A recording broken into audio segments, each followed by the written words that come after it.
Welcome to Mindset Talks Podcast. It's your girls, Cassie, and Amanda. and we are here to share our mindsets. Elevate yours and have some fun while achieving better versions of ourselves.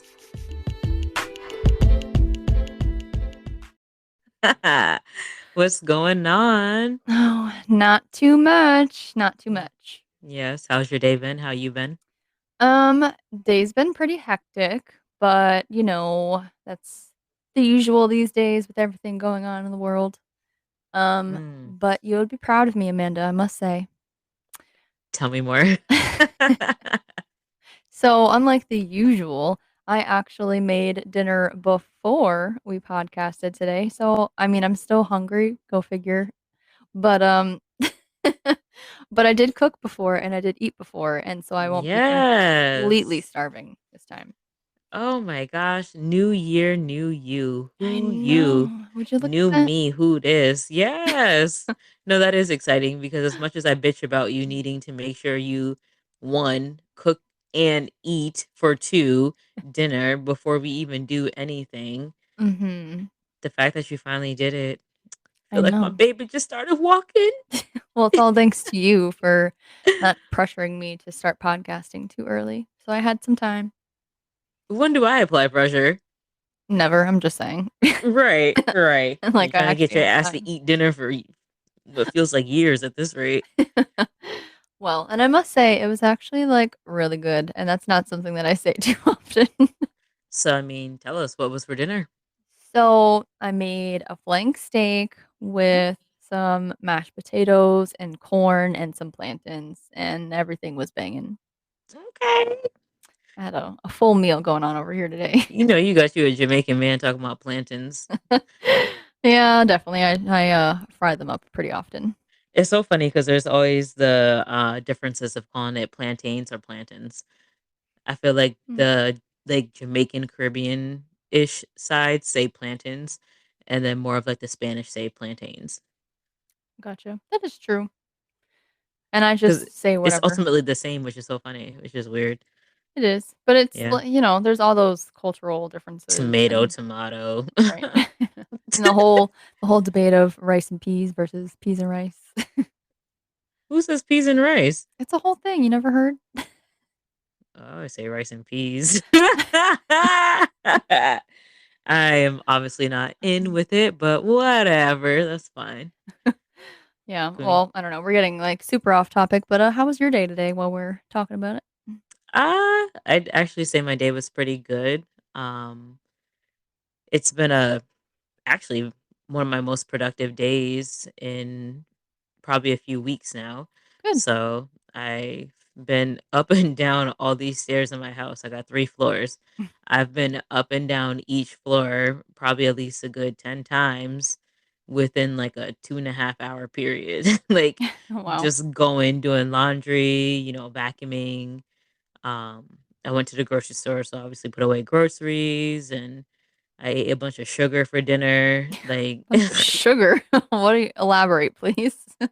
oh my gosh. So definitely ate a bowl of cereal and Oh, then this big ass bowl of fruit with whipped nice. cream on top. And I'm only waiting for us to finish recording so then I can have my bowl of ice cream with sprinkles. Good Lord, what a variety you got going on over there. But let's just say that I have a water bottle that is like it's a gallon water bottle. Oh my gosh. And I get ranked on all the time at work because they're like, "Do you actually drink that whole thing?" And it's like, "Obviously not, bitch. Like that's a lot of water." like I'm glad y'all have that much faith in me, but I don't even have that much faith in me. But today I have been killing that water. So I feel a little less guilty for having so much sugar this evening. I'm just gonna make sure I just finish that water bottle off before I go to bed so I don't feel too guilty with my coffee ice cream as dessert. Yeah, that's true. At least Mm, it's a nice little balance. Water and sugar. that's what I keep telling myself. But yeah, no, my day's been good. So Good. But let's dig into this episode, girl. Yes. So I'm actually excited to say that we had somebody write into us and ask us a question. And I thought it was a really good question. And I don't know if we've specifically touched on this before, but I think it's definitely a good conversation that we can have. Mm, So they wrote into us and they're experiencing a family member of theirs going through cancer, and they were just informed, I guess, that it's progressing, and the family is starting to feel like they're already grieving, while she's still here. And she mm. wanted to know, is that normal? Is it normal to grieve before you actually lose somebody? Definitely. So, Agreed. yeah, I actually just pulled up real quick looking at grieving before someone, like grieving while someone's alive. Hmm. And I had actually come across what is called unconventional grief, or it's ambiguous grief, which those are usually caused by what I found here. This is not my research, but this is what I'm finding of mental illness, drug or substance addiction, dementia, um, brain injury, family trauma, things around those trends Mm, are what causes unconventional grief. But when you have someone who is, you know, you're kind of anticipating them to hmm. pass because of, some type of illness or sickness that they're currently going through, that's anticipatory grief. Gotcha. So that is, more familiar with what you and I have experience with, in my opinion. Yeah. Um, and from this question I was asked, that person seems to be going through the same to some degree. Just because of, it's in regards to cancer. It's not in regards to, Hmm. a substance abuse, things of that nature. Yeah. But I also did find it interesting. Give me a moment to just scroll a bit. But it also says that when you're grieving someone who's alive and you're not anticipating them to, like, die or pass anytime soon, that's usually something that has to deal with a psychological difference in them. Hmm. So it kind of like is the easiest way to determine it too. So it's anticipatory grief if they are ill or sick and are on their way to pass Hmm. on in life. But if there's some type of psychological difference within the person, that's more of an unconventional grief because you're grieving while they're still alive and there's no, um, you know, expectation or anticipation of them to pass on. I wonder what would an example be for that? For unconventional grief, Yeah. so we're going to scroll back onto the common causes. Brain injury could be one, Oh, dementia, Alzheimer's, drug or substance addiction. So especially when people are on drugs or addicted to something, they are definitely not the person we once knew them to be. And that's easy to grieve about. yeah, definitely. And then mental illness, especially, personality disorders or things along those lines where people they can't help it. Mhm. But when they're going through it, if they're in their not self form, maybe, then you're grieving and missing who they once were before whatever situation may have happened. Gotcha. That makes sense too, and especially if you use, like, dementia as, like, a main example for that, just Mm, because I can only imagine, like, I've never had to deal with that personally, but I can only imagine having someone there that, like, you've loved and that you've been with for, such a long time, and then they just, like, mhm. don't remember who you are, like, Right. that's gotta be devastating. Yeah. I Either way, it's just hard. Grief is just It freaking is. so hard to deal with. It's a And bitch.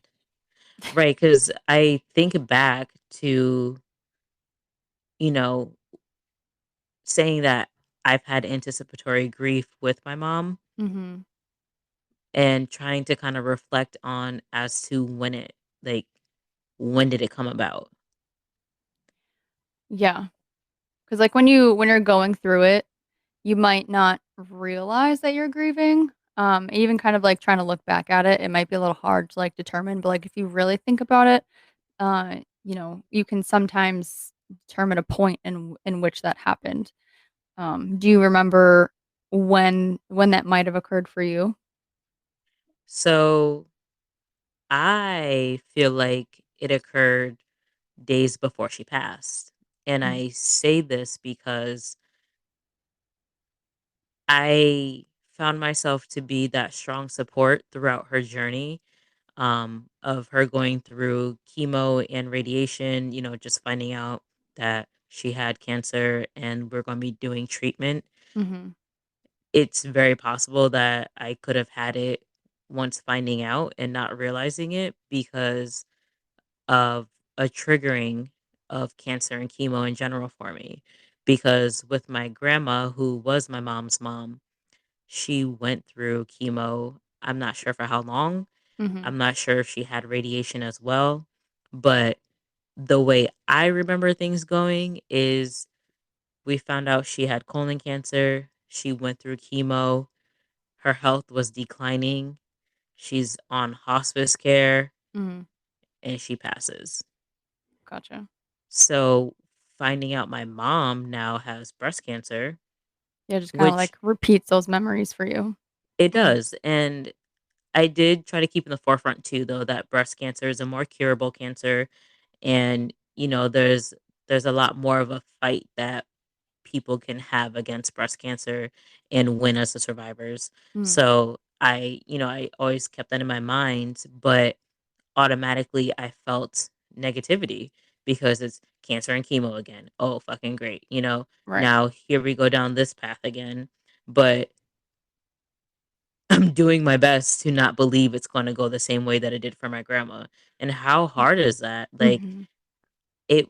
it was a struggle, but my mom also was an optimistic person until she wasn't because you when you're with someone who is going through all this cancer and chemo and radiation, you see them get tired and beat up. Like, Definitely. so then it ends up wearing on you as, their support. So I wonder if that was when it really began, but I personally don't feel like it. Mm-hmm. I feel like when the last time I brought my mom to the hospital because of an episode she had while I was in the middle of driving that caused me to have to call an ambulance and meet up with them to get her transported to the hospital. Mm. And she's at the hospital and, she's throwing up like bile. And she's like, it's crazy. After I throw up, I feel fine. Which, if you seen the shit she was throwing up, that shit look like trash, like Yeah. Ugh. straight garbage. And I'm like, both of us, like, this doesn't make any sense. Right. And then the day after that is when she had the hardest conversation I've ever had with my mom about how she's dying soon and she knows she's dying soon. And she pretty much needed to let me know that. That moment is when I believe my anticipatory grief really started. Yeah, I can I felt like I imagine. had a hint of it the night before, Mm-hmm. but that I can tell you, if I didn't have anticipatory grief before, at that moment I did Yeah. because I was at work. I remember physically breaking down, like I couldn't walk. I cried and cried. I called my sister. I had to have her come and pick me up from work to drive me Mm. to the hospital to see my mom. Yeah. So at that point, I knew like there was grief for sure. Aside from her giving me that confirmation, which I really didn't want, but I appreciate her doing that Yeah. of her time was coming. Yeah. It's definitely not something that you ever want to hear somebody say.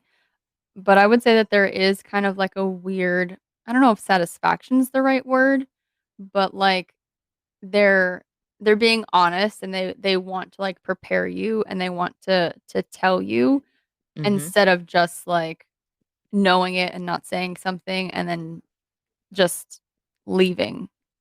Yeah, I know what you mean. I know satisfaction isn't the word. I would probably say there's like this there I can't think of the word either, but I would say there's like this respect or appreciation Yeah. of That there's so much value to them being able to tell you that. yeah. I can't even think of the word to put to it either. There's just for me, I would say appreciation. Like for my experience, Mhm. appreciation is the word I think I would put in there because Lord knows I don't like to be blindsided by things. I'm proactive. Like allow me to know in advance so I can get my shit set up and essentially that's what my mom was doing because that's the type of person she was. Yeah. That is true. And I don't know, I just find it so weird, people that are going through those situations, and at least I mean, I guess I can only really speak to our experiences because we know what we've been through, but it's just Right. weird that, like, I had a similar conversation with my dad too. It's one of those things that, again, you don't ever wanna hear them say, but you're also kind of I don't know. I like we keep saying I don't know how to describe it, but I mean, I guess I'm not mad at him for having that conversation, I guess is how I would put it. Right. It's kind of hard to be. Yeah. But like what did you experience for anticipatory grief? Uh, so I'll start off with just saying that for me, my dad going through chemo and radiation was not a trigger because that was my first like real experience dealing with it when it first had happened initially. And Okay. he only did one chemo treatment. He was supposed to go through more, but he couldn't handle it. So he just had radiation treatments for the duration of his. And in his situation, it was actually successful because that is what gave him those 11 years before the shit show happened again. So Mm, that wasn't really like a trigger thing for me. And I was also so young back then too. I don't really think that my mind ever really considered that like he could actually die from this. So understandable. yeah, Right. so that wasn't really like a thought, even though I don't remember. I want to say his mom actually died from lung cancer before he was diagnosed, but still, I was, young, so it wasn't a thought. But There was no correlation. Yeah. yeah. So kind of like fast forward to where everything started happening. I'm not really sure exactly, I guess, when my anticipatory grief had started. But we did have a similar conversation as I had mentioned before, to where the first day that he was admitted back to the hospital after he was, I think that's the time he was like throwing up like all these blood clots, and so Mm, he was taken to the hospital. And when I got there, just the whole like vibe was like weird. And I remember sitting down and he had a conversation with me. And again, remember that he doesn't have a voice. He couldn't talk. So this was just like trying to read his lips when he was speaking. mhm. And he pretty much just sat me down and was like, people never give up, but there comes a time when you just can't fight anymore. And I love you. And I just kind of like stared at him like, why are you saying this to me? Like, Right. I can only imagine your face too. and me, and it wasn't just like me and him in the room either.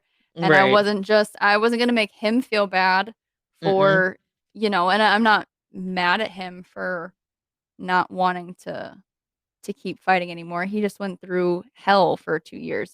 Right. He's exhausted. Right. So Ugh. So maybe that was the point for me when it kind of happened, but again, because I always have this, like, weird complex that I feel like I have to be strong for everybody else around me, I The never struggle. allow myself to actually, like, break down and feel anything, so for me, it might feel a little different just for that aspect of how I perceive or handle things, Mhm. but after that, I would say the second part where it really became real for me is probably a week after we had that conversation. You can just tell that he was like declining and things like that. But the nurse had actually came in and talked to me and my mom and was like, you need to stop feeding him because he was hooked up to his feeding tube. He wasn't eating anything by mouth. Because as a reminder to everybody listening, if you don't know, he had throat cancer. And so at that point in time, it just wasn't a thing to where he was taking anything by mouth. So we were just feeding him through the tube. And the nurse was like, at this point, like, you just have to, like, we have to stop because it's really just hurting him. And we didn't understand like what that meant. We're like, but he needs to eat, like he's going to get better. Like, this is just a little downfall. Like, Right, what are you you know no talking different. about? Yeah. Exactly. So even that took like me and my mom like a day or two after that conversation because we were like, no, no, like he's gonna get better. Like, let's just keep, giving him his nutrients. He needs those nutrients. Right, And we were just right. so in denial. So maybe not even during that conversation with the nurse, but a few days after that is when me and my mom were like, okay, we need to stop being selfish and we need to do what's going to be best for him at this point. Hard decision. Definitely. And I feel bad, but I put all of that on my mom because I was like, I'm not making these decisions. Well, at that point, right? Because it's just like, "All right, listen, so we're going back to not being equals in this situation, and I'm just gonna be the child who didn't ask to be here." So Right. Pretty much. And that's why sometimes I think about it and like I just feel so bad because I know that you had family and stuff that were there for you, like your aunt and stuff, but I feel like Mhm. you were probably a sole decision maker for For the certain most things, part, yeah. and, like, I couldn't even imagine like, going through all of this, like, I dread the time I have to make those decisions for my mom because like, I just Mhm. can't, like, ugh, I don't know how that's gonna work, but Yeah. I'm so grateful that I had her there because I was there for, like, support and stuff, but I was like, "I'm not making Right. any of these Like, decisions." you Like, make that's that. not yeah. Well, I will say in my defense, my mom also, like, she had conversations with me and was pretty much, "If we make it to this point, this is what I want you to do." Mhm. If it like, she literally was, "If I have to go through shit and I have to be on life support, and if I go on life support and I can't come back to my regular self, don't do it." Yeah. And I was just like, "Okay." Like, Good to know, but don't wanna know. right, like, "Thanks for letting me know, that's all I gotta do, but how the hell am I supposed to know if you gonna come back regular or not from something?" Right, that's true. That's a good You point. know? Yeah. But then, unfortunately, I mean, and then with her, she picked DNR, do not resuscitate for stuff, so, Mhm. I obviously didn't have to make that decision in those types of situations, but Right. when the doctor came to me and said, "Your mom has pancreatic cancer, and it's pretty far along. Yeah, that's crazy. We can put her on life support. What would you like to do? What's the chances of her being back to normal?" Well, there really isn't. All right, well, don't do life support. Like, Yeah. and I'm like, oh shit, craziest decision I've had to make. Right, that's But horrible. if I didn't, so we would have just dragged her along. And then after, when she passed from that, she Mm. would have came back, haunted my ass, whooped my ass, and would have said, "Heifer, did I not tell you if I can't come back regular, don't drag my shit on?" I laugh because it's hilarious because I You could see her so doing believe it. that. Right. Like, I would be shook for the rest of my life. Like, oh my gosh, I dragged it on and she didn't come back to normal. She's going to come back and haunt me. Yes, the fuck she would. Right, She yeah. would. A random branch would fall off a tree like a switch whooping my ass. My mama crazy. She ain't playing She that. sure is. She definitely would have She, came back and tried to whoop you she, somehow. She would have been right. mad. Wake up in the middle of the night, go to the bathroom. She just sitting there looking at me like, mm-hmm. I done told Probably. that ass. Yeah. Nope. We ain't having that. I said, sir, my mother told me, my mama said that I gotta do this. So you better just go in line with it because if she gonna come back and whoop anybody, it's gonna be you. It's not gonna be me. I listened to her. Right. She told me she always yelled at me for my selective hearing, but I heard her and I heard everything she said very clearly. you Oh, know? you're better than me But because when it comes to those conversations, I definitely start having selective hearing. yeah. Oh, well, I didn't have a choice, so I was just like, "Fuck, I gotta pay attention." But Oh my goodness. it's it's I'm glad that person asked that question because I never actually paid attention to the different kinds of grieving, you know? Yeah. Like, different kinds of grieving, not like the different stages of grieving, but unconventional grieving, I didn't know that was a thing, or ambiguous. Unconventional or ambiguous is interchangeable apparently. Mm, And I just didn't think of, I know my mom is dying and this is anticipatory grief. right. Yeah, I don't think I ever really considered it either, especially with my struggle with grief in general. Mhm. But I definitely think it's a great question, and I wanted to make sure that we brought it up today because I feel like if she's asking, then there's a lot of other people that are curious about this too. And the one Right. thing I never want people to feel is like they're crazy or people are gonna like look at you weird or you're being dramatic or whatever the situation is because like we always preach like this truly like affects people in so many different ways. And Absolutely. I feel like at this point, like nothing is different or like crazy. Like however Right. you're feeling, like that is normal. Right, your And feelings are your feelings. exactly. And the fact that there are even terms for grieving before you lose somebody definitely shows you that that is something that's it's a thing. People Right. experience it and like you were saying, even people who aren't necessarily dying like drug abuse and stuff, I can attest to being in similar situations to that and kind of trying to like prepare yourself to grieve just because, the person that you know and love isn't really there anymore. So there are Right. certainly different types and it doesn't always have to be around cancer. It's just Mm-mm. the unfortunate experience that we have and that we can talk about and share with people. Right, and unfortunately, a vast majority can also relate to Mhm. because it's taking over somehow. Yeah, definitely. Just crazy. And it's also good too to keep in mind that, even though we're speaking about, especially for myself, speaking about cancer and chemo and radiation and having such negative relationships and experiences with them, Mhm. but it's not the same for everyone. Everyone's experience with it is different. And for some people, those are lifesavers. Yeah. Those actually help people to get through and help people to, enhance their quality of life. But personally, for myself, it's a triggering factor. And, you know, I don't choose for it to be, and I don't try to, make it, I honestly don't try to make it any less of a trigger either. It Mhm. just is what it is. And it's been a part of the life I lived. And that's just the only fashion I've dealt with it in. Yeah. Well, and it's two different experiences because as you just described, like, you've had more of the unfortunate side of it, but Hmm. I was thankful enough to have the other side, the more positive experience. Obviously, there were still its own struggles and things that my dad had to go through, like, his quality of life certainly declined after radiation. It changed a lot of things for him, but he was at least still here regardless of the new struggles that he had faced.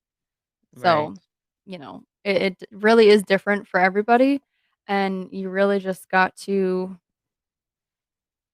just take it as it comes and figure out Mm. how to get Make the through it. best of it. Yeah. Yes, absolutely. Definitely love that question that we got. And if anyone else out there has any more questions, it doesn't have to necessarily be particularly around grief, but just in general, we're more than willing to discuss it. And I mean, it opens up our eyes to different things because, like I said, looking at different kinds of grieving, it's it's interesting and it allows Mhm. us to learn more about ourselves and even learning more about how to deal with others around us, regardless if it's someone we have to support because they're the ones that we're grieving over, or someone we have to support because they're the ones grieving with us. Yes, definitely. So, good words, Amanda. I assume that that those are your closing words. Do you have It's my anything else? closing memo. to No, share. I just wanted to remind everyone that we are on Instagram, Mindset Talks Podcast. We're also on YouTube, Apple Podcasts, Google, Anchor, Spotify, Facebook.